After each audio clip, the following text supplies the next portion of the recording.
శివాజీ తనయుడు సంభాజీ మహారాజ్ జీవిత చరిత్ర ఆధారంగా తెరకెక్కిన చావా సినిమాను భారతీయ జనతా పార్టీ కొంపల్లి మున్సిపాలిటీ అధ్యక్షులు సతీష్ సాగర్ ఆధ్వర్యంలో కొంపల్లి సినీ ప్లానెట్లో ఆదివారం ప్రత్యక్ష షో ప్రదర్శించారు. చావా సినిమా తిలకించేందుకు మేడ్చల్ మల్కాజ్గిరి ఎంపీ ఈటెల రాజేందర్ సైతం హాజరయ్యారు. అనంతరం ఈటెల రాజేందర్ మాట్లాడుతూ భారత భూమిని ధర్మాన్ని కాపాడేందుకు మరాఠా యోధుడు ఛత్రపతి శివాజీ మరియు ఆయన కుమారుడు సంభాజీ మహారాజ్ ఎంతగానో కృషి చేశారన్నారు. ప్రతి ఒక్కరూ శివాజీ మహారాజ్ సంభాజీ మహారాజులను ఆదర్శంగా తీసుకోవాలన్నారు. 400 సంవత్సరాల క్రితం భారత మాతను చెరపట్టాలని పరాయి పాలకులు, మరి ముఖ్యంగా మొఘల్ చక్రవర్తులు భారతదేశం మీద దాడి చేసినాడు.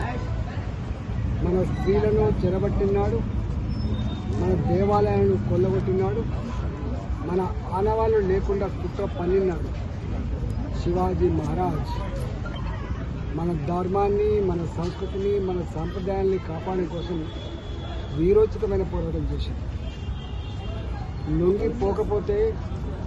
లొంగిపోకపోతే అనేక రకాల హింసలు పెట్టే ప్రయత్నం చేశారు.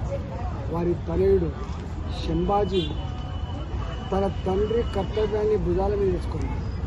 భారతమాత ముద్దుబిడ్డగా ఈ దేశ రక్షణలో భాగంగా, దేశ మాత రక్షణలో భాగంగా, హిందూ సాంప్రదాయాన్ని, సంస్కృతిని కాపాడడంలో భాగంగా తన ప్రాణాన్నే బలిపెట్టిన మహనీయుడు సంభాజీ గారు. ఇవాళ ఆ సంభాజీ గారి చరిత్రను భారత ప్రజానీకానికి మళ్ళొకసారి అందించినటువంటి సినిమా చావా.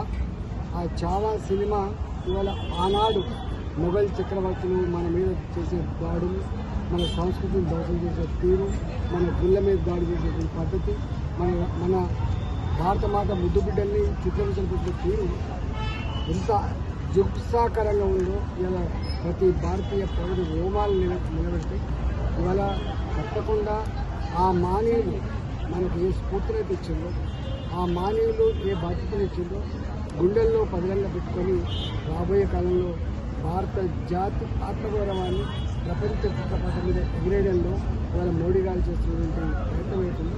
అది సమున్నతంగా పెరగాలని చెప్పి, సమున్నతం కావాలని చెప్పి మనసారా కోరుతుంది. ఇవాళ సినిమా తీసినటువంటి వాళ్ళందరికీ కూడా ధన్యవాదాలు.